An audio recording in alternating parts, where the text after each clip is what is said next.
ಕಾಲಕ್ಕೆ ತಡೆದಿಲ್ಲ. ಉತ್ಸಾಹವನ್ನು ನಾನು ಗಮನಿಸಿದ್ದೇನೆ. ಹೊತ್ತಲ್ಲಿ ನಾನು ಮಲಗಿದ್ದೇನೆ ಎನ್ನುವಂತ ಒಂದು ಪರಿವೇ ಇಲ್ಲದೆ ಥಟ್ಟನೆ ಮೇಲೆತ್ತಿದ್ದೆ. ಈವರೆಗೆ ಹಗಲಿತ್ತು, ಈಗ ರಾತ್ರಿಗೆ ಒಂದು ಮುಟ್ಟಿದೆ. ಆದರೂ ನಿಮ್ಮ ಉತ್ಸಾಹಕ್ಕೆ ಏನೂ ಕೊರತೆ ಇಲ್ಲ. ನೋಡಿದೆಯಾ? ಲೋಕಕ್ಕೊಂದು ಸಂದೇಶ. ಸುಗ್ರೀವ ವಾಲಿಯನ್ನು ಕರೆಯುವ ಕಾರ್ಯಕ್ಕೆ ವಾಲಿಯಲ್ಲಿ ಎಲ್ಲಿದ್ದ?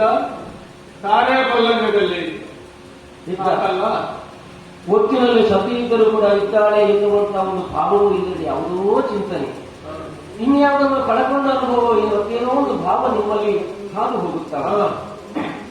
ಸರಿ, ನಿದ್ದೆಯೂ ನೀವು ಮಾಡುತ್ತಿಲ್ಲ, ನಾನು ಗಮನಿಸಿದ್ದೇನೆ. ಅಷ್ಟರಲ್ಲೇ ಕೇಳಿ ಬಂದ ಧ್ವನಿ ಇದ್ದರೆ ಕೆರಳಿನ ಕಿಚ್ಚುಣ್ಣವರಾಗಿ ಮೇಲೆತ್ತಿದ್ದೀರಿ. ಇಂಥವ ಒಬ್ಬ ತಮ್ಮ ಇದ್ರೆ ನಿದ್ರೆ ಬರ್ಲಿಕ್ಕಿಲ್ವೇನೋ. ಆದ್ರೆ ಅವನು ಗರ್ಜಿಸಿದ್ದಾನೆ ಎನ್ನುವಾಗಲೇ ಯಾಕೆ ಅನ್ನುವ ಪ್ರಶ್ನೆ ಬಂದೇ ಬರ್ತದಲ್ಲ. ಸುಗ್ರೀವಲ್ಲ, ಅವರಿಗೆ ಬೇರೆ ಏನು ಕೆಲಸ ಅಲ್ಲ. ಸ್ವರೆಷ್ಟು ಗಟ್ಟಿ ಉಂಟು ನೋಡಿ. ಹೇಗೆ ಉಳಿಯಿತು ಅಂತ ನಾನು ಯೋಚಿಸುವುದು. ಮೊದಲನ್ನು ಯುದ್ಧಕ್ಕಾಗಿ ನೀವು ಹೋದವರು. ಹೌದು. ಆವಾಗ ನಾನು ನಿಮ್ಮನ್ನು ತಡೆದದ್ದೇ ಇಲ್ಲ. ಹೀಗೆ ಎಂಬಂತೆ ಹೊಡೆದು ಕಳಿಸಿದ್ದೇನೆ. ಬರುವಾಗ ಜನರು ನಿಮ್ಮದಾಗಿದೆ ಎನ್ನುವುದನ್ನು ನಾನು ಗ್ರಹಿಸಿಕೊಂಡನು. ಏನು ಹಗಲಿನ ಹೊತ್ತಿನಲ್ಲಿ ನಡೆಯುತ್ತಾ ಯುದ್ಧವಿದ್ದು ರಾತ್ರಿಯ ಹೊತ್ತಿನಲ್ಲಿ ಬೆಳಗಾಗುವುದಕ್ಕೆ ಮೊದಲೇ ಮತ್ತೊಮ್ಮೆ ಗರ್ಭಿಸುತ್ತಿದ್ದಾರೆ. ಬರೇ ಗರ್ಜನೆ ಎಲ್ಲ ಪ್ರಭು ಕ್ಷಣದಿಂದ ಕ್ಷಣಕ್ಕೆ ತಾರಕ್ಕೆ ಏರುತ್ತಾ ಉಂಟು. ಹುಚ್ಚು ಉತ್ಸಾಹ ಅವನಲ್ಲಿ ತೋರುತ್ತಾರೆ. ಒಮ್ಮೆ ನಿಮ್ಮಿಂದ ಹೊಡೆತ ತಿಂದು ಹೋದರೆ 1,000 ವರ್ಷದ ನಂತರದಲ್ಲಿ ಬರುತ್ತಿದ್ದವ ಅಂತವನು ಅಷ್ಟು ಬೇಗನೆ ಮತ್ತೊಮ್ಮೆ ತಾನು ಬಲಗೊಂಡು ಬಂದಿದ್ದಾನೆ ಅಂತ ಆದ್ರೆ ಅಲ್ಲದೆ ಇನ್ನೊಮ್ಮೆ ಯೋಚನೆ ಮಾಡಿ. ಈ ಹೊತ್ತಿನಲ್ಲಿ ಹೇಗಾದರೂ ನಿಮ್ಮನ್ನು ಯುದ್ಧಕ್ಕೆ ಕರೆದೇ ಸಿದ್ಧ, ಧ್ವನಿಯನ್ನು ಕೇಳಿ ನೀವು ಹೊರಟು ಬರಲೇಬೇಕು ಎನ್ನುವಂತಹ ತೀರ್ಮಾನಕ್ಕೆ ಬದ್ಧನಾಗಿಯೋ ಎನ್ನುವಂತೆ ಅವರು ಕರೆಯಬರುತ್ತಿದ್ದಾರೆ. ಹಾಗಾದ್ರೆ ಏನೋ ಸೂಚನೆ ನಿನಗೆ ಗೊತ್ತುಂಟು. ಹಾಗಾಗಬೇಕು ಅಂದರೆ ಬರೇ ಅವನ ಕಂಠದ ಬಲವು ರಟ್ಟೆ ಬಲ ಅಷ್ಟೇ ಅಲ್ಲ ಅಂತ ನಾವು ಊಹಿಸುವುದಕ್ಕಾಗುವುದಿಲ್ಲ. ಮತ್ತೆ ಅದಲ್ಲದೆ ಮತ್ತೆ ಯಾವುದೋ ಒಂದು ಬಲವನ್ನು ತಾನು ಸಂಗ್ರಹಿಸಿಕೊಂಡು ಬಂದಿದ್ದಾನೆ ಅಂತ. ಸುಗ್ರೀವನಿಗೆ ಬೆಂಬಲ ಉಂಟ. ಹೌದು ಸ್ವಾಮಿ, ನೇರವಾಗಿ ನಾನು ತಿಳಿದುಕೊಂಡ ವಿಷಯವಲ್ಲ. ನಮ್ಮ ಮಗನಾದಂತಹ ಗದ ತನ್ನ ಆತ್ಮೀಯ ಮಿತ್ರರ ಜೊತೆ ಕೂಡಿಕೊಂಡು ಪರ್ವತ ಪ್ರಾಂತ್ಯದಲ್ಲಿ ತಾನು ಸಂಚರಿಸುತ್ತಾ ಸಾಗುತ್ತಿದ್ದನು. ಸುಗ್ರೀವ ಸೂಕ್ಷ್ಮಜ್ಞನಲ್ಲ, ಧೂರ್ತ. ನನ್ನ ಮಗ ಸೂಕ್ಷ್ಮ. ಅವನು ಸಂಗ್ರಹಿಸಿ ಬಂದು ನನ್ನಲ್ಲಿ ಹೇಳಿದಂತಹ ವಿಷಯ ಒಂದು ನನ್ನಲ್ಲೇ ಯಾಕೆ ಹೇಳಲಿಲ್ಲ? ಸಮಯ ಸಿಗಲಿಲ್ಲೋ ಹೇಳು. ಮತ್ತೆ ಮಕ್ಕಳ ಅಭ್ಯಾಸ ಆಗಲೇ ಅಮ್ಮನಲ್ಲಿ ಹೇಳು. ಅಮ್ಮನ ಮೂಲಕ ಹೇಳಿದ್ರು. ನಮ್ಮ ಸಮಯ ನೋಡಿಕೊಂಡು ಹೇಳಿ ಎಲ್ಲಿ ಹೇಳಬೇಕು ಅಲ್ಲಿ ಹೇಳುವಂತಹ ಕ್ರಮ. ಇದಕ್ಕೆ ಸಂಬಂಧಿಸಿದ ವಾರ್ತೆಯ ಇದಕ್ಕೆ ಸಂಬಂಧಿಸಿದ ವಿಷಯ ಅಲ್ಲದೆ ಇನ್ನೊಂದು ಸಂದರ್ಭ ಸಿಗದು ಎನ್ನುವುದರಿಂದಲೇ ನಾನು ಅದನ್ನು ಮಾತನಾಡುತ್ತಿರುವುದಿದೆ. ಹಾಗಾದ್ರೆ ಅಲ್ಲದಿದ್ದರು ಹೆಂಡತಿಯ ಮಾತು ಕೇಳಲಿಕ್ಕೆ ಗೊತ್ತಿಲ್ಲ ಅಂತ ಹೇಳುವ ಗಂಡ ಯಾರು? ಪ್ರಾಣಕಾಂತ ಅಂದ ಮೇಲೆ ಹಾಗಿರಲೇಬೇಕಲ್ಲ, ಕೇಳಿಸಿಕೊಳ್ಳಲೇಬೇಕು. ಸ್ವಾಮಿ ಇಕ್ಷ್ವಾಕು ವಂಶಸ್ಥನಂತೆ ಉಪನಿಯುಕ್ತಿ. ಅವನಿಗೂ ಸುಗ್ರೀವನಿಗೂ ಬಹಳಷ್ಟು ಸ್ನೇಹ ಈಗ ಆಗಿದೆಯಂತೆ. ಅಯೋಧ್ಯಾಧಿಪತಿ ಅಂತ ದಶರಥ ಚಕ್ರವರ್ತಿ ಉಪನಿತ ದಶರಥ ಅವನಿಗೆ ಮಗನಂತೆ. ಅವನಿಗೆ ಮಕ್ಕಳಾಗಿದೆ. 4 ಮಂದಿ ಮಕ್ಕಳಾಗಿದೆ. ಮಕ್ಕಳಾಗಲಿಲ್ಲವೆಂಬ ಚಿಂತೆ ಎಂಬುದರಿಗೆ ಕಥೆ ಕೇಳಿ. ಆಮೇಲೆ ಕಥೆ ನಿಮಗೆ ಗೊತ್ತಾಗಲಿಲ್ಲಲ್ಲೋ. ಸುಗ್ರೀವನಿಗೆ ಗೊತ್ತಾಯ್ತು ನೋಡಿ. ಅವನ ಲೋಕಾನುಭವ ದೊಡ್ಡದು ಮಾತ್ರವಲ್ಲ, ಲೌಕಿಕವಾದಂತ ಅನುಭವವನ್ನು ಹೆಚ್ಚಿಸಿದ್ದು ಅದನ್ನು ಸಂಗ್ರಹಿಸುವಲ್ಲಿ ಅವನು ಸಿದ್ಧನಾದ ಅನ್ನೋದರಲ್ಲಿ ಸ್ವೀಕರಿಸಲೇಬೇಕಾಗ್ತದೆ. ಅವನಿಗೆ ಇದ್ದದ್ದೇ ಕೆಲಸ ಈಗ ಎಲ್ಲಿ ಸಿಗ್ತದೆ? ಕಾಯ್ದಕ್ಕೆ ಅವನದ್ದೇ ಆದ ಕಾರಣವೂ ಉಂಟು ಇಲ್ಲವೇ. ಎತ್ತರದ ಗಿರಿಯ ತುತ್ತುದಲ್ಲಿ ನನ್ನವರಲ್ಲಿ ಕುಳಿತುಕೊಂಡಿರುವಾಗ ಪಂಪಾತೀರದಲ್ಲಿ 2 ಹುಡುಗರು ಸಂಚರಿಸಲು ಕಂಡರಂತೆ. ಅವ ಪಂಪಾತೀರದಲ್ಲಿ 2 ಧನುರ್ಧಾರಿಗಳು ಸಂಚರಿಸಲು ಕಂಡರಂತೆ. ಅವರು ಯಾರಾಗಿರುವುದು ತಿಳಿಯೋಣ. ಒಂದು ರೀತಿಯ ಭೀತಿಯುಕ್ತಿಯಲ್ಲಿ ತನ್ನ ಮೇಲೆ ಅಭಿಯೋಗ ಆಗ್ತದೋ ಆಕ್ರಮಣ ಆಗ್ತದೋ ಎನ್ನುವ ಹಾಗೆ ಅವರು ಯಾರನ್ನು ತಿಳಿಸೋಕ್ಕಾಗಿ ನಿಮ್ಮ ಅಳಿಯ ಅವನಿಗೂ ಅಳಿಯನಾದ ಹನುಮಂತನಂತಾನು ಕಳಿಸಿಕೊಟ್ಟರು. ಹೋದ ಹನುಮಂತ ಯಾವುದೋ ರೂಪಧಾರಣೆಯನ್ನು ಮಾಡಿ ಹೋಗಿ ಅವ ಯಾರು ಏನು ಎನ್ನುವಂತಹ ವಿಷಯವನ್ನೆಲ್ಲ ಸಂಗ್ರಹಿಸಿಕೊಂಡನು. ಸಂಗ್ರಹಿಸಿ ಇಕ್ಷ್ವಾಕು ವಂಶಸ್ಥನಂತ ರಾಮ ಎನ್ನುವಂತಹ ನಾಮ ಉಳ್ಳವನಂತು. ಕೇಳಿದ ಹಾಗುಂಟು ಶಬ್ದ. ಅವನು ಪುಂಡರೀಕಾಕ್ಷ ಅಂತ ಹೇಳುವುದಕ್ಕೂ ಅಥವಾ ಪುಂಡರೀಕ ನೇತ್ರ. ಅಲಂಕಾರಿಕವಾಗಿ ಹೇಳಿದ್ರೆ ಮುಖದ ಮೇಲೆ ಇರುವಂತಹ ಕಣ್ಣು ತಾವರೆಯ ದಳದ ಹಾಗೆ ಚಂದ ಉಂಟು, ನೀಳವಾಗಿ ಉಂಟು ಎನ್ನುವುದಕ್ಕೆ ಮಾತ್ರ ಆಗ್ತದೆ. ಆದರೆ ಅವನನ್ನು ಸರಿಯಾಗಿ ಅರ್ಥ ಮಾಡಿಕೊಂಡವರಾದವರು ನೀಳವಾದಂತಹ ದೃಷ್ಟಿಕೋನವುಳ್ಳವನು, ಸಮಗ್ರವಾದಂತಹ ತಿಳುವಳಿಕೆಯನ್ನು ಹೊಂದಬಲ್ಲಂತಹ ವ್ಯಕ್ತಿತ್ವವನ್ನು ಕೂಡಿದವನು ಎನ್ನುವ ಹಾಗೆ ದಶರಥನ ಮತ ರಾಮನಾಮಕ ಅವನಿದ್ದಕ್ಕೆ ಇಲ್ಲಿ ಬಂದನೆ ಅಂತ ಕಿರಿಯ ತಮ್ಮನನ್ನೂ ಕೂಡಿಕೊಂಡು ತನ್ನ ಸಖಿಯಾದ ಸೀತಾರಾಮಗಳನ್ನು ಕೂಡಿಕೊಂಡು ಏನೋ ಅವರ ಮನೆಯಲ್ಲಾದಂತಹ ಪ್ರಶ್ನೆಯನ್ನು ಪಿತೃವಾಕ್ಯ ಪರಿಪಾಲನ ಎಂಬ ಉದ್ದೇಶದಿಂದ ತಾನು ವನವಾಸಿಯಾದನು. ಅಂತೂ ಕೆಲವು 1000 ವರ್ಷ ಮಕ್ಕಳಾಗಲಿಲ್ಲ, 6 ಮಕ್ಕಳು ವನವಾಸಕ್ಕೆ ಹೋದರು. ಒಳ್ಳೆ ಸಂಸಾರ, ಒಳ್ಳೆ ಅಪ್ಪ, ಒಳ್ಳೆಯ ಮಗ ಒಳ್ಳೆಯವನಾಗಿರ್ಬೋದು. ಅದೇನು ಒಳ್ಳೆಯ ಅಪ್ಪ ಹಾಗೆಯಲ್ಲೂ ಸಹ ಒಳ್ಳೆಯ ತಂದೆ, ಒಳ್ಳೆಯ ಮಕ್ಕಳು, ಒಳ್ಳೆಯ ಸಂಸಾರ. ಆ ಒಳ್ಳೆಯತನ ಹೌದು ಅನ್ನೋದು ತಾನು ವಾಸಿಯಾಗುವ ಮೂಲಕವಾಗಿ ಪಿತೃವಚನವನ್ನು ನೆರವೇರಿಸುವುದಕ್ಕೆ ಬದ್ಧನಾಗಿ ರಾಮನನ್ನು ಕಾಣಿಸುತ್ತಾನೆ. ಹಾಗೆ ಅವನು ಪಂಚವಟಿ ಪ್ರದೇಶದಲ್ಲಿರುವಂತಹ ಸಂದರ್ಭದಲ್ಲಿ ಅವನ ಸತಿಯಾದಂತಹ ಸೀತಾ ನಾಮಕಳನ್ನು ಆ ಲಂಕೆಗೆ ಅಧಿಕಾರಿಯಾದ ರಾವಣನೆಂಬ ಖಳ, ರಾವಣ ಹೌದು, ಅವ ಹತ್ತು ಇದನ್ನು ಹತ್ಕೊಂಡು ಹೋಗಬಾರ್ದು, ತರದಿದ್ರೆ ಎದುರೆದುರು ತರಬೇಕು. ಏನಾದ್ರೂ ವೈರವೋ ದ್ವೇಷವೋ ಸಾಧನೆಗಳಿದ್ರೆ ರಕ್ತಹರೀಶ ಮಾಡ್ತೀವ, ಅದೇನು ತಪ್ಪಲ್ಲ. ಆದ್ರೆ ಹರಣ, ಅಪಹರಣ.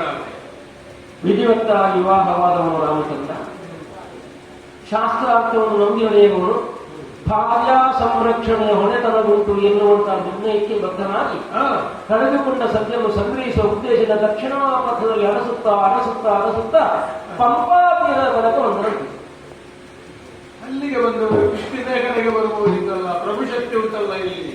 ಆದರೆ ಕಂಡುಕೊಂಡ ಸುಗ್ರೀವ ಜನ ಕಳಿಸಿದವಲ್ಲ ಯಾರಾಗಿರುವುದು ಎನ್ನುವುದನ್ನು ತಿಳಿಯುವುದಲ್ಲ. ವಿಷಯವನ್ನು ತಿಳಿದಂತಹ ಹನುಮಂತ ಇವನನ್ನು ಕರೆದುಕೊಂಡು ಸುಗ್ರೀವನ ಬಳಿ ಹೋದನಂತೆ. ಸುಗ್ರೀವನಿಗೂ ರಾಮನಿಗೂ ಪರಸ್ಪರ ಸ್ನೇಹವಾಯಿತು.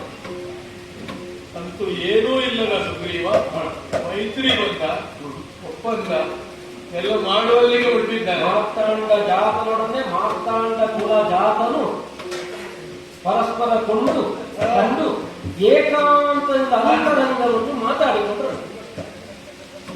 ಅಂತೂ ಸುಗ್ರೀವನಿಗೆ ಕಳ್ಕೊಳ್ಳಿಕ್ಕೆ ಏನೂ ಇಲ್ಲ. ಸುಗ್ರೀವನನ್ನು ಹುಡುಕಿಕೊಂಡೇ ಅವ ಬಂದ. ಆಗಲಿ ಮಾತುಕತೆ ಏನಾಯಿತು? ರಾಮ ಬಂದತ್ತ ಅರಮಣೆ ಏನು ಎನ್ನುವಂತಹ ವಿಷಯವನ್ನು ರಾಮನೋ ಲಕ್ಷ್ಮಣನೋ ಸ್ಪಷ್ಟವಾಗಿ ಹೇಳಿದಾಗ ಸುಗ್ರೀವನು ತನ್ನ ಅಂತರಂಗದ ಭಾವಗಳನ್ನೆಲ್ಲ ಅವನ ಮುಂದೆ ಹೇಳಿದ. ನಿಮ್ಮೊಳಗಿದ ಅನ್ಯೋನ್ಯ ಸ್ನೇಹ, ಅವನ ಮದುವೆ ವಿಷಗಳಿಗೆ ವಿಷಮತೆ ತಾನು ಬಂದಿದೆ. ಪ್ರಸ್ತುತ ಅವನು ಇರಬಹುದಾದಂತಹ ಪರಿಸ್ಥಿತಿ ಅವನನ್ನು ಇದೆಲ್ಲವನ್ನು ಹೇಳಿ ಮುಂದೆ ಮಾತಾಡಿದಂತೆ ನಮ್ಮ ಅಣ್ಣ ತಮ್ಮನಿಗೆ ಒಂದು ನ್ಯಾಯವು ಅದು ಏನು ಎಂತಹುದು ಎನ್ನುವುದರ ನಿರ್ಧಾರ ಮಾಡುವುದಕ್ಕೆ ನಾವಲ್ಲ. ವಂಶೀಯರಾದಂತಹ ಧರ್ಮ ಸಂರಕ್ಷಣೆಯಲ್ಲಿ ಸತ್ಯನಿಷ್ಠರು ನ್ಯಾಯವನ್ನು ಪರೀಕ್ಷಿಸಿ ಅವನ ಪಕ್ಷವನ್ನೆಲ್ಲ ಹೇಳಿ ಒಂದು ನ್ಯಾಯವನ್ನು ಕೊಡಬೇಕು ಅಂತ ಕೇಳಿಕೊಂಡಲ್ಲ. ರಾಮ ಏನ್ ಹೇಳಿದ? ಎಲ್ಲವನ್ನೂ ತಿಳಿದ ರಾಮ ನಿಮ್ಮ ಬಗ್ಗೆ ಏನ್ ಹೇಳಿದ?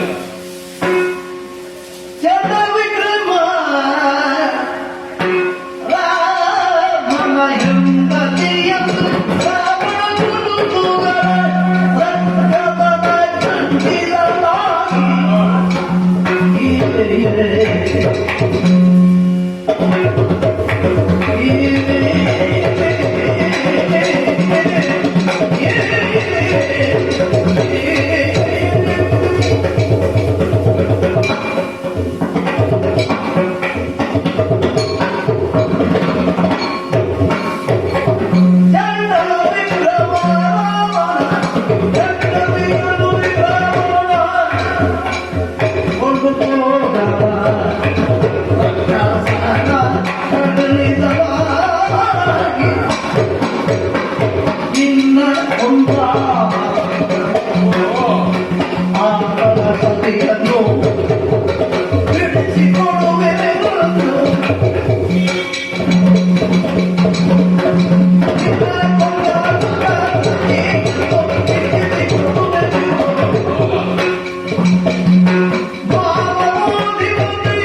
ಇಂಥವನು ಮಾತನ್ನು ಕೊಡ್ತಾನೆ ಅಂತ ಅವನಿಗೆ ಎಂತ ವಿಕ್ರಮ ಇರಬಹುದು ಅಂತ ನೀವು ಯೋಚನೆ ಮಾಡಿ. ಮಾತು ಕೊಟ್ಟಿದ್ದಾರಂತ ರಾಮನ ವಿಕ್ರಮದ ಕುರಿತಾಗಿ ಜನಜನಿತವಾದಂತಹ ವಿಷಯವೇ ಬೇರೆ ಉಂಟು. ಶತ್ರು ಮರ್ದನನಿದ್ದಾನೆ. ಶತ್ರುಗಳ ಪಾಲಿಗೆ ಪ್ರಳಯ ಕಾಲದಲ್ಲಿ ಉದ್ಭವಿಸುವಂತಹ ಪ್ರಳಯಾತಿ ಸದೃಶನಂತೆ ಅಪರಾಜಿತನು ಅಜಿಂಕ್ಯನಾಗಿದ್ದಾನೆ. ಆರ್ತ ರಕ್ಷಕನಿದ್ದಾನೆ. ಸಕಲ ಧಾತುಗಳಿಗೆ ಕನೀಭೂತವಾಗಿರುವಂತಹ ಹಿಮವಂತನಂತೆ ತಾನು ಗುಣದ ಗಣಿ ಇದ್ದಾನೆ.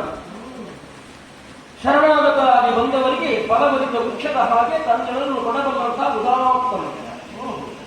ಇಷ್ಟೆಲ್ಲವನ್ನು ಹೊಂದಿದಂತಹ ಶಾಸ್ತ್ರಜ್ಞಾನವನ್ನು ಹೊಂದಿದವನು, ಆಧ್ಯಾತ್ಮ ಜ್ಞಾನವನ್ನು ಹೊಂದಿದವನು. ಅಪರಾಧ ಯಾವುದು ನಿರಪರಾಧ ಯಾವುದು ಎನ್ನುವುದನ್ನು ತಿಳಿದು ಶಾಸ್ತ್ರ ಸಮ್ಮತಕ್ಕನುಗುಣವಾಗಿ ಶಿಕ್ಷೆಯನ್ನು ಕೊಡುವ ಸಾಮರ್ಥ್ಯವುಳ್ಳವ. ಇಷ್ಟೆಲ್ಲವನ್ನು ಸಂಗ್ರಹಿಸಿದಾಗ ಒಂದು ಮಾತು ಹೇಳಿದನಂತೆ.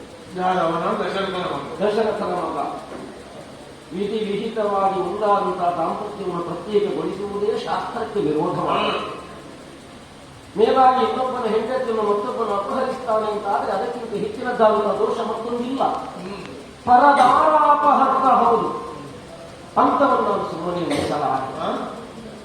ಯಾವನಕ್ಕೆ ಕಾರಣೀಭೂತನಾಗಿದ್ದಾನೋ ಅಂತವನ್ನು ಕೊಂದ.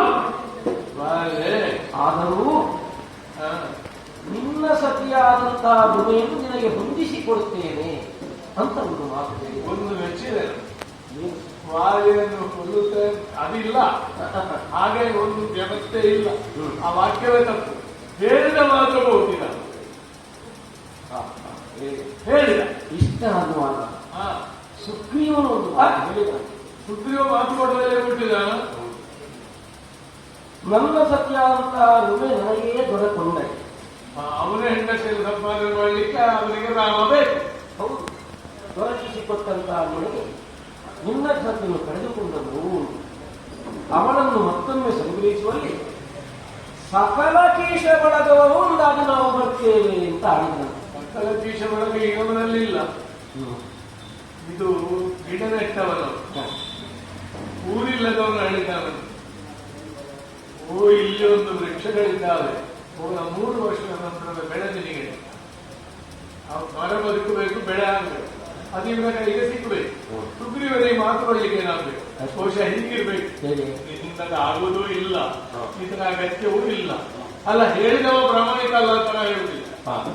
ಮಾತು ಕೊಟ್ಟವ ನೋಡು. ಒಂದು ತಿಳ್ಕೊ, ನನಗೆ ಬಗ್ಗೆ ಒಂದು ಮಾತು ಉಂಟು. ಬ್ರಹ್ಮಣ ಇಂದು ಬೀಳಲಿಕ್ಕೆ ತೊಡಗಿದ್ರೆ ಪಾತಾಳದವರೆಗೂ ಬಿಡ್ತಾರೆ. ಸೂರ್ಯವಂಶೀಯ, ಮನುವಂಶೀಯ, ಅವನಲ್ಲವೇ ಚಕ್ರವರ್ತಿ ದಶರಥನ ಮಗ. ಅವನ ಪತನ ನೋಡಿ, ಗತಿಗೋತ್ರವಿಲ್ಲದೆ ಹೆಂಡತಿ ಇಲ್ಲದವನತ್ರ ಸಂಧಿಗೆ ಬಂದು ಅವನ ಹತ್ರ ಆಶ್ವಾಸನೆ ತೆಗೆದುಕೊಳ್ಳುವವನಿಗೆ ಮುಟ್ಟಿದ. ಸುಗ್ರೀವನಿಗೂ ಮಾತು ಕೊಟ್ಟ, ಸುಗ್ರೀವನು ಮಾತು ಕೊಟ್ಟ. ಮಾತುಕತೆ ಆಗಲಿ, ಯಾಕೆ ಇಬ್ಬರಿಗೂ. ಅದಕ್ಕೆ ಅವ ಇಲ್ಲಿ ಬರಲಿಲ್ಲ. ಹೆಂಡತಿ ಅವನಿಗೂ ಇಲ್ಲ, ಇವನಿಗೂ ಇಲ್ಲ. ಒಟ್ಟಿಗೆ ಕೂಡಿದ ಸಂತಾಪ ಸೂಚಕ ಸಭೆ ಮಾಡುವ ಆಲೋಚನೆಯಲ್ಲಿ ಮಾತಾಡಿದ್ರು. ಆಗುವಾಗ ಕೆಲಸ ಅಲ್ಲ ಇದು. ನನ್ನ ಪೆಟ್ಟು ತಿಂದ ಸುಗ್ರೀವ ಇದನ್ನು ನಂಬಿದಾನ ಅಂತ ಹೇಳಿ ನಿಮ್ಮದ್ದು ಯೋಚನೆ ನಿಮ್ಮದ್ದು. ಅದರಲ್ಲಿ ಬುದ್ಧಿವಂತ ಮತ್ತೊಬ್ಬ ಇದ್ದನಲ್ಲ, ನಿಮ್ಮಗೂ ಅವನಿಗೂ ಅಳಿಯನಾದ ಹನುಮಂತ. ಇಷ್ಟು ಮಾತನ್ನು ಮುಷ್ಟು ಮಾತನ್ನು ಸುಗ್ರೀವ ಕೊಡುವ ಕಾರಣ ಅಲ್ಲಿಂದ ಅಗ್ನಿಯ ನಮ್ಮ ಜಾತಿಯಲ್ಲಿ ದೊಡ್ಡ ವಿದ್ವಾಂಸ ಹೌದವ. ತಲೆ ಒಂದು ಸರಿ ಇಲ್ಲ ಅಂತಲ್ಲ. ಬಹುಶಃ ಅವನಿಗೆ ಗೊತ್ತಾಗಿರ್ಬೇಕು, ಇದು ಬರಿ ಮಾತಾಡಕೂಡದು, ಒಂದು ಸಾಕ್ಷಿ ಬೇಕಿರುತ್ತೆ. ಅಗ್ನಿಯನ್ನೇ ತಂದು ಇಬ್ಬರ ಮಧ್ಯೆಯಲ್ಲಿ ಸಾಕ್ಷೀಕರಿಸಿದನಂತೆ. ಸಾಕ್ಷಿವಾಯ್ತಾ? ಆವಾಗಲೇ ಅವರು ತುರಿಯಾರಿ ಮಿತ್ರತ್ವಕ್ಕೆ ತಾವು ಒಳಗಾದರು. ಮೈತ್ರಿ ಬಂಧವ ಆಯ್ತು. ನನ್ನ ವೈರಿ ನಿನ್ನ ವೈರಿ, ನನ್ನ ಮಿತ್ರ ನಿನ್ನ ಮಿತ್ರ ಎನ್ನುವಂತ ಒಂದು ಬಂಧನಕ್ಕೆ ತಾವು ಒಳಗಾದರು. ಒಂದಂತೂ ಪ್ರಹಸನಕ್ಕಾಗಿ ಅದನ್ನು ಮೆಚ್ಚಬೇಕು. ನನ್ನ ತಮ್ಮ ಗತಿಗೋತ್ರವಿಲ್ಲದವನು ಸೂರ್ಯವಂಶದೊಳಗೆ ಮೈತ್ರಿಗೆ ಮುಟ್ಟಿದ್ದಾರೆ. ಮೈತ್ರಿ ಹೌದು. ಸುಗ್ರೀವನಿಗೆ ಹೇಳುವ ರಾಮನ ವಿಕ್ರಮದ ಬಗ್ಗೆ ಏನೂ ಗೊತ್ತಿಲ್ಲ. ಹಾಗೆ ನಮ್ಮ ಬುದ್ಧಿಯುಳ್ಳವನು ಹೊಂದಲ್ಲ. ಕನ್ನಡಿಯಲ್ಲಿ ಕಂಡ ಸಂಪತ್ತಿನ ಹಾಗೆ, ಸ್ವಪ್ನದಲ್ಲಿ ಕಂಡ ಮಹಾಸಿಂಹಾಸನದ ಹಾಗೆ ಏನು ಕ್ಷಣಿಕವಾದ ಪ್ರಲೋಭನೆಗೆ ಒಳಗಾಗಿರಬೇಕು. ಇಲ್ಲದೆ ನಂಬುವುದೇ ವಾಲಿಯ ವಿಕ್ರಮದ ಅನುಭವ ಉಂಟವನಿಗೆ. ಸಿಂಹವಿಕ್ರಮದ ಪೂರ್ಣ ಅನುಭವವನ್ನು ಹೊಂದಿದಂತ ಅವನು ಅದಕ್ಕೆ ಸಾಕ್ಷಿಯಾಗಿಯೇ ಇದ್ದುದನ್ನು ರಾಮನಿಗೆ ಕಾಣಿಸಿದ್ರಂತೆ. ಗೋಲನ ಗಂಧರ್ವನನ್ನು 15 ವರ್ಷ ಹೋರಾಟದಲ್ಲಿ ನೆಲಕೊಡಲಿಲ್ಲ. ಮುಂದಿನ ಒಳಗೆ ಅವನಿಗೆ ಎಲುಬು ಕೊಡು ಸಿಕ್ಕದವನು ಅವನು ಲೋಕದವರು ಬಂದು ಹುಡುಕಿದ್ರೆ ಸಿಕ್ಕಲಿಲ್ಲ. ತೆಗೆದ ಪೆಟ್ಟಿಗೆ ಹೊಡೆದ ದುಂದುಬಿಯ ತಲೆ ಕೋಳ ಮಾರಿ ಹೋಗಿದೆ. ಅದನ್ನು ಸ್ವತಃ ತಿಳಿದ ಸುಗ್ರೀವ ರಾಮನನ್ನು ನಂಬುವುದೇ. ದುಂದುಬಿಯ ಅಟ್ಟೆಯನ್ನೇ ಅವ ಕಾಣಿಸಿದನಂತೆ.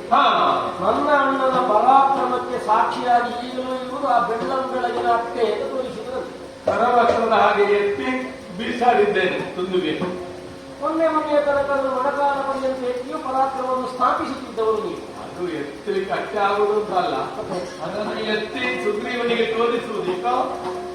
ಇದು ಇಂಥದ್ರಿಂದ ರೀತಿಯಲ್ಲಿ ಅವನಿಗೊಂದು ರಕ್ಷಣೆ ಸಿಕ್ಕಲಿಕ್ಕೆ ನನಗೆ ಶಾಪ ಒದಗಲಿಕ್ಕೆ ದುಂದುಬಿ ಕಾರಣ ಅಲ್ಲ. ಆ ಮೂಲಕವಾಗಿ ಅವರ ಒಳಗೊಳಗೊಂದು ಭಯವನ್ನು ಹುಟ್ಟಿಸುತ್ತಿದ್ದ. ಅದನ್ನು ಕಾಣಿಸಿದಾಗ ಏನು ಮಾಡಿದ ಏನು ಮಾಡಿದ? ದುಂದುಬಿಯ ಕಾಯಬ ಕಾಲಿಂದ ಚಿಮ್ಮಿ ಯೋಜನಕ್ಕೆ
ಹೌದು. ಸುಗ್ರೀವನಿಗೆ ಕಾಡು ಕೋಣದ ಆಕೃತಿಯಲ್ಲಿ ಬಂದ ದುಂದುಬಿಯನ್ನು ಕೊಂಬು ಹಿಡಿದು ಮಂಡೆಗೆ ಹೊಡೆದು ಆರಿದಲ್ಲ ಗಟ್ಟಿ ಹೋಗಿದೆ. ವಚನಬದ್ಧನಾದಂತಹ ರಾವಣಲ್ಲಿ ಮತ್ತೆ ಹೇಳಿಬಿಡುವಂತೆ, ರಘುಕುಲೋತ್ತಂಸ ನೀನು ಮಹಾವೀರನೇ ಹೌದು, ಆದರೆ ಮೈತ್ರಿ ಬಂದ ಆದ ಮೇಲೆ ಸಂದೇಹ ಬಂತ ಎಂತ ಒಂದು ಸುವಿಚಾರ ಉಂಟು ಅಂತ ಹೇಳಿದನಂತೆ. ಸುವಿಚಾರ ವಾಲಿ ಹೀಗೆ ಮಾಡುತ್ತಾನೆ. ಮಣ್ಣನ ಪರಾಕ್ರಮ ಎನ್ನುವುದು ಅನುಭವನದುಂಟು, ಅದಕ್ಕೆ ಸಾಕ್ಷಿಯಾಗಿ ಅಷ್ಟೇ. ನಿನ್ನಿಂದ ಆಗಲಿಕ್ಕಿಲ್ಲ, ನಿನಗೆ ಬೇಡ ಇದು. ಅವಳೆತ್ತುತ್ತಿದ್ದ ಹೇಗೋ ಇಷ್ಟು ಹೇಳಿದ್ದೇ ತಡ. ದುಂದುಬಿಯ ಅಟ್ಟೆಯ ತನ್ನ ಬೆಳಗಾಲ ಹೆಬ್ಬೆರಳಿಂದ ಯೋಜನಾಂತರಕ್ಕೆ ಚಿಮ್ಮಿದನು. ಯುದ್ಧಾರಂಭ ಒಂದು ದೊಡ್ಡ ಶಬ್ದ ಕೇಳಿದರೆ ಅದು ಮೊದಲಿನ ಪ್ರಕರಣ. ನಾನು ಮೊಣಕಾಲ ಪರ್ಯಂತ ಎತ್ತುತ್ತೇನೆ ಎನ್ನುವುದು ಅದೊಂದು ಕಲ್ಪನೆ. ಯಾಕೆ ಇದ್ದಿದ್ದು ಇದು ಯಾಕೆ ಎತ್ತಿರ್ತದೆ ನನಗೆ ಹೊಟ್ಟೆ ಉರಿ ಬರುದು ಸಿಗುವುದಿಲ್ಲವ. ಇವರಿಂದ ಅವ ಅಂತ ರಾಮ ಕೈದೆತ್ತಲಿಲ್ಲ, ಕಾಲಿಂದ ನೋಡು ಬುದ್ಧಿ. ಕೆಲವರಿಗೆ ಕೈಯಲ್ಲಿ ಹೋಗಿಕೆ ಶಕ್ತಿ ಇಲ್ಲ, ಮೀಸೆ ಮೇಲೆ ಲಿಂಬೆ ಹಿಡಿಯುವವರು ನೋಡಿದೆ. ಇದ್ದಾರಂತೆ ಒಂದೇ ಪೆಟ್ಟಿನಲ್ಲಿ 50 ಬಾಳೆಗೆ ಕೆಳಗೆ ಬೀಳದ ಹಾಕಿಕೊಂಡು ಮಾಡುತ್ತಾರೆ. ವಿಕ್ರಮಗಳೇನಲ್ಲ ಅದು ಒಂದು ಬರ್ತದೆ. ಈ ಮುನ್ನೈಯಲ್ಲಿ ತೆಂಗಿನಕಾಯಿ ಹುಡಿ ಮಾಡುವುದು ಅದೇನು ಮಲ್ಲರಲ್ಲ, ಎಂತದೋ ಒಂದು ಸಾಧನೆ ಉಂಟಲ್ಲ. ಈ ಮಂಗ ನಮ್ಮ ಮಂಗ ಮಾಡಿದ ಅಲ್ಲ. ಈಗ ದುಂದುಬಿ ಅದು ನಮ್ಮ ರಾಷ್ಟ್ರೀಯ ಸ್ಮಾರಕ, ಅದನ್ನು ನಾವು ಹಾಳು ಮಾಡಬಾರ್ದು. ಅದು ವಿಷಯ ನಾವು ಬೇರೆ ಕೇಳೋದು. ಈಗ ಇರುವುದು ಆ ವಿಷಯ ಅಲ್ಲ. ಈಗ ಇರುವುದು ನೀನೇ ಅನ್ನೋದು ಆಗಲ್ಲ. ರಾಮನ ವಿಕ್ರಮ ಕಥೆಯನ್ನು ಸಾಕ್ತೀನಿ. ಹೌದಪ್ಪ, ನೀವು ಯಾವನನ್ನು ಹಗುರದಿಂದೇ ಗಾಯಿಸ್ತೀರೋ ಅಂತವರಿಗೆ ಅದು ಸ್ವಲ್ಪ ಹಗುರವಾಗಿ ಹೌದಿಲ್ಲ. ಆಮೇಲೆ ಸತ್ತ ಕಾಲ ವೃಕ್ಷ, ವೃತ್ತಾಕಾರವಾದಂತಹ ವೃಕ್ಷಗಳು ಒಂದೊಂದನ್ನೇ ಅಲುಗಾಡಿಸಿ ಬೀಳ್ತಿದ್ದೆ ನಾನು. ಅಲ್ಲ, ಒಂದು ಬಾಣ ಹೊಡೆದ್ರೆ ತೆಗೆದು ಹೇಗೆ ಹೊಡೆಯುವುದು? ಇಡೀ ಒಂದರ ಕೊಂಬೆಗಳನ್ನು ಕತ್ತರಿಸಿದ. ವೃತ್ತಾಕಾರವಾಗಿ ಒಂದೊಂದರ ಒಂದೇ ಕೊಂಬೆಗಳನ್ನು ಕತ್ತರಿಸಿ ಹೋಗ್ತಿತ್ತದು. ಮರುದಿವಸಕ್ಕೆ ಬೇಕಾದ್ರೂ ಅದು ಸಿಕ್ಕಿತ್ತು. ಮತ್ತೆ ಚಿಗುರನ್ನು ಬರ್ತಿತ್ತು.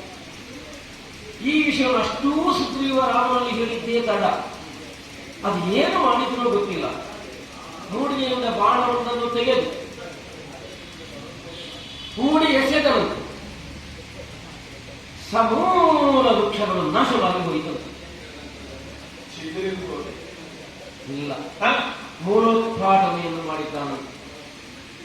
ಅಂದ್ರೆ ನಮ್ಮ ಮರ ಬರಲು ಹೇಳಿ ಕಳೆದ ಅದಿರಲಿ ಅಂತೂ ಕಳೆದ ಎಂಬುದು ನೀನು ಹೇಳುತ್ತೀವಿ. ಅಂತೂ ಮೂಲ ಶೋಧನೆಯನ್ನು ಮಾಡಿಯೇ ತಾನು ಕಾರ್ಯವನ್ನು ಪೂರೈಸುವನು ಎನ್ನುವುದನ್ನು ಕಾಣಿಸಿಕೊಂಡು ರಾಮಬಾಣ ಸಾಗಿದರೆ ಮೂಲ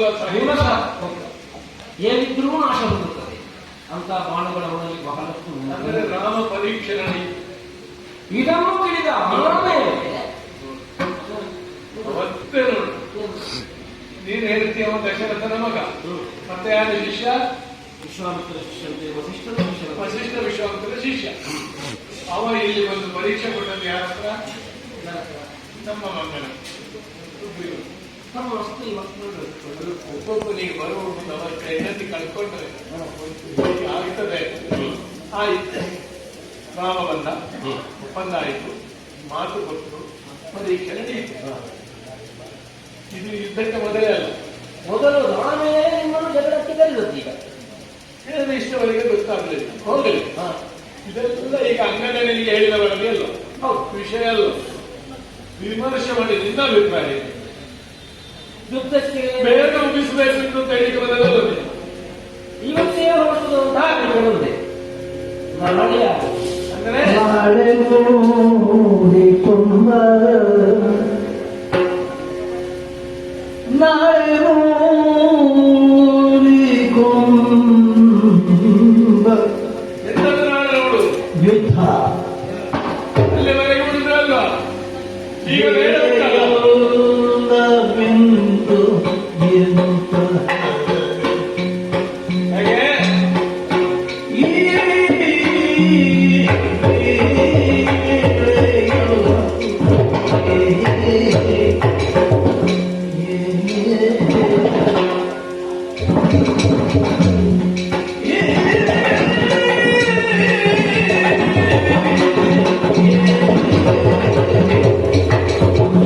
ನಾಳೆ ಮೂಡಿಕೊಂಬ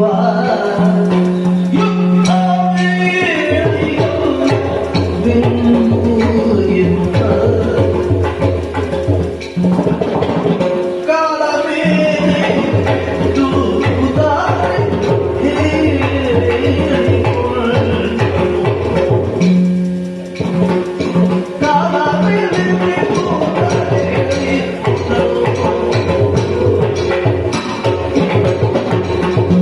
ನೀತಿಯಲ್ಲ ಕೋಪದಿಂದು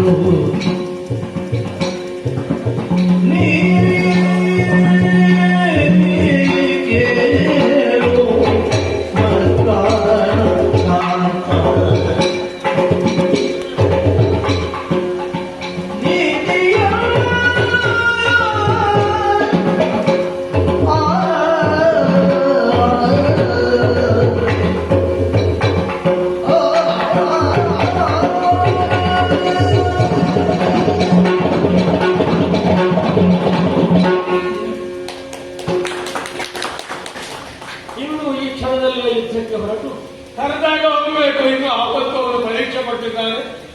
ತೋರಿಸಿದ್ದಾರೆ, ನಾವು ಕಾಯುವೆ. ಒಮ್ಮೆ ಈ ಪ್ರಕರಣದಲ್ಲಿ ಕೊನೆಗೊಳಿಸೋಣ ಎನ್ನುವಂತೆ ಉತ್ಸುಕರಾದ. ಅದಕ್ಕಿಂತ ಹೆಚ್ಚಾಗಿ ನಿಮ್ಮಲ್ಲಿ ವಿಲಕ್ಷಣವನ್ನು ನಾನು ಕಾಣತೊಡಗಿದ್ದೇನೆ. ಅವರು ಜಗೀರ್ತೀರಿ, ನೆಲವನ್ನು ಕಾಲಿಂದ ಹೊಡೆಯುತ್ತೀರಿ, ಬಾಲಗಳ ಕಪ್ಪಳಿಸ್ತೀರಿ, ಸಹನೆ ತಪ್ಪಿ ಅಸಹನೆಯನ್ನು ಕಾಣಿಸಲಿಕ್ಕೆ ತೊಡಗಿ ತಲೆಯನ್ನು ತೆಗೆದುಕೊಳ್ಳುವುದು, ಉಗುರನ್ನು ಕಡಿಯುವುದು, ಇಂತಹ ಹುಚ್ಚುತನದ ನಡೆಯುವುದು ನಿಮ್ಮಲ್ಲಿ ಕಾಣುತ್ತದೆ. ಯಾಕೆ ಹೀಗೆ ಎನ್ನುವುದನ್ನೇ ನಾನು ಯೋಚಿಸುವುದು. ಹಾಗೆ ಕೆಲ ದಿನಗಳಿಂದ ಏನೋ ದುಶ್ಶಕನಗಳನ್ನು ಕಾಣತೊಡಗಿದ್ದೇನೆ. ಅಕಾಲದಲ್ಲಿ ನದಿಗಳ ಉರುಳುವಿಕೆ, ಕೆಟ್ಟ ಬಗೆಗಳು ಕಾಣುತ್ತವೆ. ಮನಸ್ಸಲ್ಲಿ ಏನೇನೋ ಯೋಚನೆಗಳನ್ನು ಮಾಡತೊಡಗಿದೆ. ಸತಿಯಾದವಳಿಗೆ ಬಲಗಣ್ಣು ನಿಷ್ಕಾರಣವಾಗಿ ಭಯ ಉಂಟಾದರೂ ಗಮನಿಸಬೇಕು. ಬಲಗಣ್ಣು ಅಂತ ತೊಡಗಿದೆ. ಇದೆಲ್ಲ ಯಾಕೆ ಯಾಕೆ ಅಂತ ಯೋಚನೆ ಮಾಡುವಾಗಲೇ ಇಂತಹ ಪ್ರಕರಣದ್ದು ನಡು ವಿಷಯದಲ್ಲಿ ಅವರು ಕರೆಯುತ್ತಿದ್ದಾರೆ. ಒಂದು ರೀತಿಯಿಂದ ನೋಡಿದ್ರೆ ಸುಗ್ರೀವನಲ್ಲೂ ನ್ಯಾಯ ಇದೆ ಅಷ್ಟೇ. ಯಾವುದೋ ಮೂರನೇ ವಿಷಯಕ್ಕಾಗಿ ಅವರು ಹೋರಾಟ ಮಾಡುವುದಲ್ಲವಲ್ಲ, ತನ್ನ ಸತ್ಯವನ್ನು ಹೊಂದುವುದಕ್ಕಾಗಿ ಪದೇ ಪದೇ ಹೋರಾಟವನ್ನು ಮಾಡುತ್ತಿದ್ದಾರೆ. ನೋಡಿ, ಸಿಗಬೇಕಾದವನು ಅವನಿಗೆ ಒದಗಿಸಿಕೊಟ್ಟುವುದು ಒಂದು ಕಾಲಕ್ಕೆ ಒದಗಿಸಿಕೊಟ್ಟು ನಿಮಗೆ ಭೂಷಣ ಅಂತ ಎನಿಸಿಕೊಳ್ತಾರೆ. ಯಾವುದೋ ವಿಷಯಗಳಿಗೆ ವಿಷಮ ಪ್ರಕ್ರಿಯೆ ಒಂದು ಆಯಿತು ಅಂತಾದ್ರೆ ಅದನ್ನೇ ಎಳೆದಾಡುತ್ತಿರುವುದರಲ್ಲಿ ಏನು ಮೌಲ್ಯ ಉಂಟು? ಅನ್ಯಾದರ್ಶವಾದಂತಹ ಸಾರ್ವೋದರನ್ನು ಹೊಂದಿದ್ದವರು ನೀವು ಇನ್ನಾದರೂ ಅದೆಲ್ಲವನ್ನೂ ಮರೆತು ಸುಗ್ರೀವನು ಪ್ರಿಯ ಪೈಟಿಗೆ ಪ್ರಾಪ್ತನಿದ್ದಾನೆ ಅಂತ ಭಾವಿಸಿ ಅವನನ್ನು ಆದರಿಂದ ಕರೆತಂದು ತಮ್ಮನೆಂದು ಒಪ್ಪಿ ಅವನ ಜೊತೆಯನ್ನು ಅವನಿಗೆ ಒಪ್ಪಿಸಿ ಅವನಿಗೆ ಯುವರಾಜ ಪದವಿಯನ್ನು ಮತ್ತೆ ಮೇಲೆ ತೆಗೆಸಿಕೊಟ್ಟು ನಿಮಗೆ ಇರಲು ಸಾಧ್ಯವಾಗ್ತದೆ. ಆ ಮಾತಿಲ್ಲ, ಇಂಥವೇ ಆಗಬೇಕು. ಆಗಬೇಕು ಅಂತಾದ್ರೆ ಈಗಲೇ ಹೊರಡಬೇಕು ಅಂತ ಯಾಕೆ ಕರೆಯುವಾಗ ಹೋಗಬೇಡ. ಮತ್ತೊಂದು ದೃಷ್ಟಿಯಿಂದ ಯೋಚನೆ, ರಾಮನು ಈ ವಿಷಯದಲ್ಲಿ ಕೈ ಇಟ್ಟಿದ್ದಾನೆ ಹೌದೆಂದ ಆದರೆ ಧರ್ಮ ಸ್ಥಾಪನೆಯ ನೃತ್ಯವನ್ನೋಳು ನ್ಯಾಯ ಒದಗಿಸುವನು ಅಂತ ಸುಗ್ರೀವನಿಗೆ ನ್ಯಾಯವನ್ನು ಬಗೆದ ರಾಮನೇ ಇಲ್ಲಿಗೆ ಬರಲಿ, ಬಂದು ನಿಮ್ಮನ್ನು ಮುಖಾಮುಖಿಯಾಗಿ ಮಾತನಾಡಿ ಆ ಮೂಲಕ ತೀರ್ಮಾನವನ್ನು ಮಾಡಬಹುದಾಗ್ತದೆ. ಬೇಕಿದ್ರೆ ಯುದ್ಧ, ಬೇಡ ಇದ್ರೆ ಸಂಧಾನ. ಯುದ್ಧ ಏನಿಸಲು ನೋಡಿಕೊಂಬ ಎರಡೂ ಆಗ್ತದೆ. ವಿಷಯವೇ ನೀವು ಹೋಗಬೇಕು ಅಂತಿಲ್ಲ, ಒಬ್ಬರನ್ನೊಬ್ಬರು ತಿಳಿಯುವುದಕ್ಕೆ ಸಾಧ್ಯ ಇಲ್ಲ. ಹಿಂದೆ ಹೋಯಿತು ಅಂತಾದ್ರೆ ಏನಾಗ್ತದೋ ಏನೋ. ಒಂದೇ ಮಾತುಳ್ಳವನಾದಂತಹ ರಾಮ ತನ್ನ ಸಟವನ್ನು ಸಾಧಿಸುವುದಕ್ಕಾಗಿ ತನ್ನ ನಿರ್ಣಯದ ಸಫಲೀಕರಣಕ್ಕಾಗಿ ಆಡಿದ ಮಾತಿನಂತೆ ನಡೆದುಕೊಳ್ಳದೆ ಉಳಿಯಲಾರ. ಯುದ್ಧಕ್ಕೆ ನೀವು ಹಿಂದಾಗದೆ ಮತ್ತು ಮುಂದುವರಿಯುವುದಾದ್ರೆ ಏನಾದೀತು ಅಂತ ನನಗೆ ತಂದು ತಿಳಿಯಲು ಸಾಧ್ಯ. ಆದ್ರೆ ಅಂಗರಾಚಿ ಬೇಡ್ತೀವಿ, ಇಂದು ಬೇಡ, ಹೋಗುವುದೇ ಬೇಡ ಅಂತ ನಾನು ಆಕ್ಷೇಪಿಸುವುದಲ್ಲ. ಇಂದು ಮಾಡಬಹುದಾದನ್ನು ತಡೆನಿಲ್ಲಿಸಿ ನಾಳೆ ನೋಡಿಕೊಳ್ಳಬೇಕು. ಬೇಡುವುದು ಪ್ರಭು, ಬೇಡ ಬೇಡ. ವಿಚಿತ್ರವಾಗಿದೆ ನಿನ್ನ ಮಾತು. ಈಗ ಸುಗ್ರೀವ ಕರೀತಾನೆ, ನಾನು ಯುದ್ಧಕ್ಕೆ ನಾಳೆ ಹೋಗ್ಬೇಕು. ಈಗ ಎಂತ ಹೇಳಬೇಕು? ನಿಲ್ಲು, ನಾನು ಹೆಂಡತಿ ಹತ್ರ ಎಲ್ಲ ಮಾತನಾಡಲಿಕ್ಕೆ ನೀನು ಅಲ್ಲಿ ಸುತ್ತು ಬರ್ತಾ ಇರು, ನಾನು ನಾಳೆ ಯುದ್ಧಕ್ಕೆ ಬರ್ತೇನೆ. ಅದು ವಾದಿ ಹೇಳ್ಬೇಕಲ್ಲ. ಮತ್ತೇನು ಈ ರಾತ್ರಿಯಲ್ಲಿ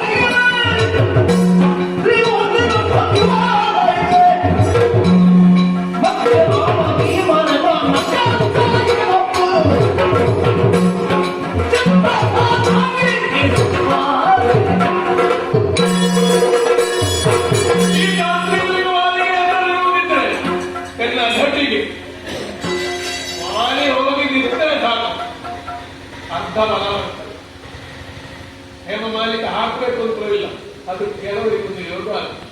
ಒಬ್ಬ ಪ್ರವೇಶ ಮಾಡಿದ್ರೆ ಸಾಕು, ನಿಸರ್ಗಾದ ಶಬ್ದ ಇಲ್ಲ. ವಾಲಿ ಹಾಗೆ ಬದುಕಿದವ ತಾರಾ, ನನ್ನ ಭಾಗ್ಯಾಕಾಶದ ತಾರೆ ನನಗೆ ಬುದ್ಧಿಯಾಗಿ, ಚೈತನ್ಯವಾಗಿ, ಮಂತ್ರಿಯಾಗಿ ಕೆಲಸ ಮಾಡಿದರು. ನಿಮ್ಮ ಮಾತು ಅಲ್ಲಗಳಿದ್ದೇನೆ ಅಂತಲ್ಲ, ಆದ್ರೆ ಒಂದು ವಿಷಯ ನೀನು ಎತ್ತರ ಬಿಡಬೇಕು. ಹೆಂಗಸು ಗಂಡನಿಗೆ ಅಪಾಯ ಒದಗುವ ಸುದ್ದಿ ಬಂದ್ರೆ ಇರುವೆ ಆನೆಯನ್ನು ಹೊತ್ತುಕೊಂಡು ಹೋಗ್ತಂತ ಹೇಳಿದ್ರು ನಂಬುದೇ ಯಾಕೆ ಗಂಡನಿಗಲ್ವಾ? ಇದು ಹಾಗಾಯ್ತಂತೆ. ಹೀಗೆ ಮರದಿಂದ ಎಲೆ ಬಿಟ್ಟು ಸತ್ತವರಿದ್ದಾರೆ ಏನಾದ್ರು ಹೋಗ್ತಾನೆ.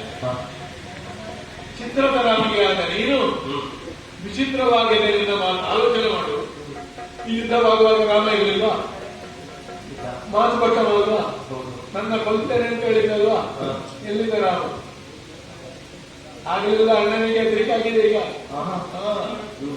ಸುಗ್ರೀವನಿಗೆ ಇಲ್ಲಿ ಅಂತ ಮಾಡಿದ್ರು ಇರುವುದು. ಈಗ ಸತ್ಯ ಹೇಳ್ತೇನೆ. ನೀ ಏನ್ ಹೇಳ್ತಿದ್ರೆ ನಾನು ಕಾದು ರಾಮನ ಬಗ್ಗೆ ನಾನು ತಗೊಂಡ ರಾಮ ಏನು ರಾಮ ಏನು ಒಂದು ಹೇಳ್ತೇನೆ. ನೀ ಹೇಳಿದಾಗ ರಾಮ ಸತ್ಯ ಸಂತ ಎಂತದು ಏಕವಾಕ್ಯ ಏಕ ಸಹಾಯಕ. ಅದನ್ನು ಮೋಸ ಮಾಡಲಿಕ್ಕೆ ಎದುರು ಬಂದು ಹೋರಾಡಬೇಕು. ಎದುರು ವಾಲಿಯನ್ನು ಈ ಧಾತ್ರಿಯಲ್ಲಿ ತ್ರಿಮೂರ್ತಿಗಳ ಅಂಜುವ ವಾಲಿ ಬ್ರಹ್ಮಾನುಗ್ರಹವಾಗಿದೆ, ಶಿವಾನುಗ್ರಹವಾಗಿದೆ.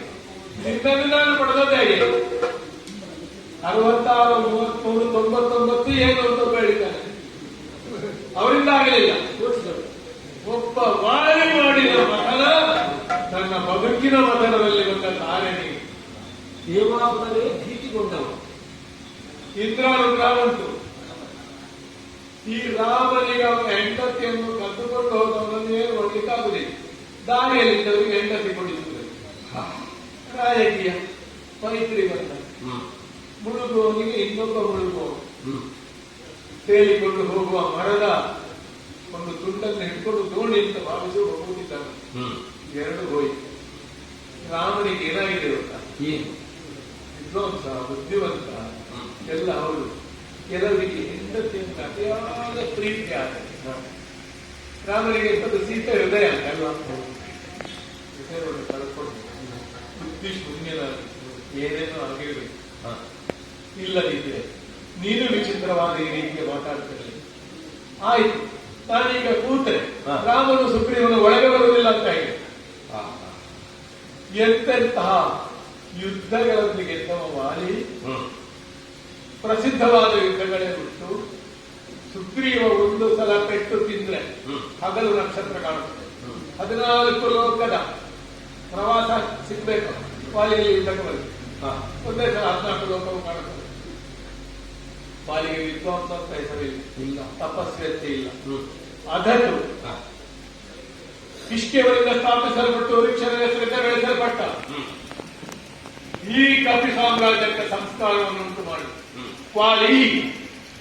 ಎಲ್ಲರೂ ವಾಲಿಗಳಲ್ಲ, ಪಾಲ ಇದ್ದವರೆಲ್ಲ ವಾಲಿ ಅಂದ್ರೆ ವಾಲಿ ಶ್ರೇಷ್ಠ ಅಂತ. ಈ ಶ್ರೇಷ್ಠತೆ ಹೆಂಡತಿಯ ಸೆರಗಿನಲ್ಲಿ ಬೆಳಗಿನವರೆಗೆ ಬದುಕೊಂಡು ನಾಳೆ ಬೆಳಿಗ್ಗೆ ಯುದ್ಧ ವಾಲಿ ಸತ್ತಾಗಲ್ಲೇ ಮತ್ತೆ ರಾಮಗೀವರೆಂಬ ಮರ್ತ್ಯರಿಂದಲೇನಪ್ಪುದು.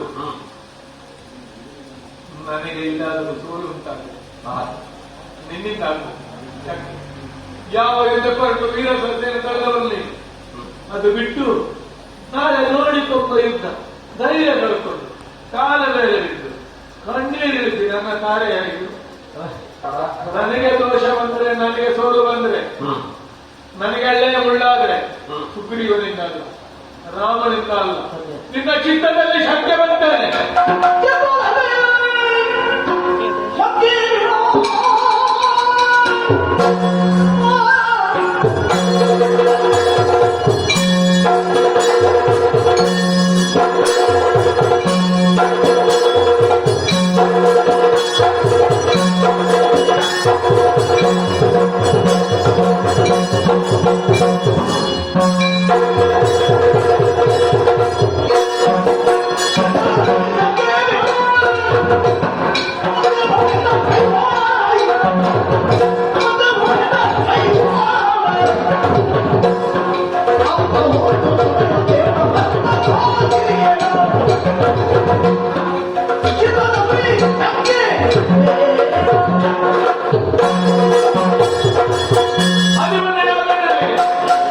ಚಿತ್ತದಲ್ಲಿ ಶಂಕೆ ಬಂದ್ರೆ ಅದು ವಾಲಿಗೆ ಸೋಲಾದೀತು. ಚಿತ್ತದ ಶಂಕೆಯನ್ನು ಬಿಡು. ನೀನು ಹೇಳಿದ ರಾಮ ಮಹಿಮಾವಂತನೇ ಆದ್ರೆ ಆದ್ರೆ ನೋಡಿ ಕೊಂಬ ನಿನ್ನ ಮಾತೇತನೆ ಮತ್ತೆ ನೋಡೆನ್ನ ಕೈವಾಡ ಅಲ್ಲ ಶತ್ರುಗಳಾಗಿ ದುರ್ಬುದ್ಧಿಯಿಂದ ಊಟವನ್ನು ಮಾಡಿ ಸಂಚನ್ನು ಮಾಡಿ ವಾಲಿಯನ್ನು ಬೀಳಿಸಬೇಕು ಅಂತ ಹೇಳೋಕರೆ ಯಾವ ಶಕ್ತಿಗೂ ಸಾಧ್ಯ ಇಲ್ಲ. ಯಾಕೆ ಈ ಜೀವ ಯಾರೋ ಒಬ್ಬರಿಗೆ ಮುಡಿಪಾಗಿ ಕೊಡಲ್ಪಟ್ಟದ್ದು. ಈ ಸತ್ಯ ಎಲ್ಲರಿಗೆ ಗೊತ್ತಿದ್ದ ಸತ್ಯ ಅಲ್ಲ. ಆದ್ರೆ ಸುಗ್ರೀವನಿಗೆ ಗೊತ್ತಿಲ್ಲ, ನಿನಗೆ ಗೊತ್ತುಂಟು, ಬಂದವನಿಗೆ ಗೊತ್ತುಂಟೋ ಇಲ್ವೋ ಅವ ಯಾರೋ ನನಗೆ ಗೊತ್ತಿಲ್ಲ. ಇವತ್ತು ವಾಲಿಯಲ್ಲಿದ್ದ ಶಕ್ತಿ ಮುದ್ರಿಕೆಯು ಭಕ್ತಿ ಮುದ್ರಿಕೆಯು ಏನು ಇದನ್ನು ತೋರಿಸುವ ಕಾಲ. ನನ್ನ ಕೈವಾಡ, ನನ್ನ ಹೃದಯ, ವಾಲಿಯ ವ್ಯಕ್ತಿತ್ವ ಪ್ರಕಾಶಗೊಳ್ಳಬೇಕಾದದ್ದೇ ಮುಂದಿನ ಯುದ್ಧ. ಕೋಟೆಯ ಹುಲ್ಲಿನಲ್ಲಿ ಅಂಗದ ಸಹಿತವಾಗಿ ಇವತ್ತು ವಾಲಿಯನ್ನು ನೋಡುವಲ್ಲ, ವಾಲಿಯನ್ನು ಕಾಣು ಸಕಲ ಸಿದ್ಧತೆಯಿಂದ ಹೊರಡ್ತೇನೆ. ಆದರೆ ಒಂದು ಮಾತಿಗೆ ನಾ ಬೆಲೆ ಕೊಡಬೇಕು. ಈವರೆಗೆ ಸುಗ್ರೀವನ ಮುಂದೆ ಹೋಗುವ ಕಾಲಕ್ಕೆ ಶತ್ರುವಿನ ಅರ್ಧಬಲವನ್ನು ವಶೀಕರಿಸುವ ಮಾಲೆಯನ್ನು ನಾನು ಹಾಕಲಿಲ್ಲ. ಅದಕ್ಕೆ ಇರಲಿಲ್ಲ ನಿಮಗೆ. ಸುಗ್ರೀವನ ಮುಂದೆ ಎಲ್ಲ ಅದನ್ನು ಹಾಕಿದರೆ ಅದರ ಮರ್ಯಾದೆ ತೆಗೆಯುವುದನ್ನು ನಿಮ್ಮ ಬಲದ ಮುಂದೆ ಅವನ ಬಲವಂಶ. ವಿವಾಹಕ್ಕೆ ವರಕವನ್ನು ಹೇಳಿದ್ದಾರಂತೆ, ಚಪ್ರಕ್ಕೆ ಎಷ್ಟು ಖರ್ಚು ಮಾಡಬೇಕು, ಮದುವೆಗೆ ಎಷ್ಟು ಖರ್ಚು ಮಾಡಬೇಕು, ಊಟಕ್ಕೆ ಎಷ್ಟು ಖರ್ಚು ಮಾಡಬೇಕು ಅಂತ ಲೆಕ್ಕ ಇಲ್ಲ. ಕಾಶಿ ವಿಶ್ವೇಶ್ವರನಿಗೆ ಕೊಡುವುದನ್ನು ದೋಣಿಯವನಿಗೆ ಕೊಡುವುದನ್ನು ಆ ಕ್ರಮ ಇಲ್ಲ. ಆದರೆ ನೀನು ಹೇಳಿದಿ ಸುಗ್ರೀವನಿಗೆ ಇವತ್ತು ಬಲವಂತ ಉಂಟು, ಅದಕ್ಕೂ ಬೆಲೆ ಕೊಡೋಣ. ಇಲ್ಲಿ ಕಾರಣ ತರಿಸಿದ್ದೇನೆ, ತಂದು ಕೊಟ್ಟಿಯಲ್ಲ, ನಿನ್ನ ಕೈಲೇ ಬರಬೇಕು. ಒದಗಿಸಿದ್ದೇನೆ. ಎನಗಿಂದ್ರ ಸುರದ ದುರದೊಳಿತ ಸುಜೀವನತ್ತ ಕುರಿತ ಕಾಂಚನ ಮಾಡಿ ದುರದೊಳ ಅಡಿಮಗನ ಅಂಧಬಲವನ್ನು ಬೆಳೆಸಿಕೊಂಡು ಮಂತ್ರದ ಮಾಡಿ ವಾಲಿನಂ ಹೇಮ ಮಾಲಿನಂ ಪ್ರಸಿದ್ಧಿ ಇರುವುದೇ ಹಾಗೆ. ಆ ಪ್ರಸಿದ್ಧಿಗೆ ಸರಿಯಾಗಿ ಅದನ್ನು ಧರಿಸಿದ್ದೇನೆ. ಒಂದು ಮಂಗಳಾರತಿಯನ್ನು ವೀರದೇಶಕ್ಕೆ ಕಳಿಸಿದ್ರೆ ಇವತ್ತು ನಿಜವಾಗಿ ರಾಮ ಸುಗ್ರೀವರೆಲ್ಲ ಯಾರೇ ಬರಲಿ ವಾಲಿಗಾಗುವುದು ನಿಜವಾದ ವಿಜಯ ಅಂತ ಭಾವಿಸಿ ವಿಜಯವನ್ನು ಆದರೆ ಮತ್ತಿನ್ನು ನಾನು ಕಡಿಮತ್ತಿಲ್ಲ. ಹೊರಟೇ ಹೊರಟೇನೆ ಏನಾಗುತ್ತಿದೆ ಆ ಹೊರಟಿನ ನಿಂದೆ ಆಗಲಿ ಎಂಬಂತ ಭಾವದಿಂದ ಕಳೆಯುವ ಮೊದಲೇ ನಾ ಹೋಗುವುದು. ಈಗಲೇ ಅದಕ್ಕೆ ಗೊತ್ತಾಗಿದೆ. ನಾನು ನೀ ಹೇಳಿದ್ರಿಂದ ಇಷ್ಟೊತ್ತಿದ್ದ ನೀವೇನನ್ನು ಬಯಸಿದ್ದೀರೋ ಅಷ್ಟನ್ನೂ ಮಾಡಿಕೊಡಿ. ನಿಮ್ಮ ಅಪ್ಪಣೆ ಹಾಗೆಯೇ ಸತ್ಯ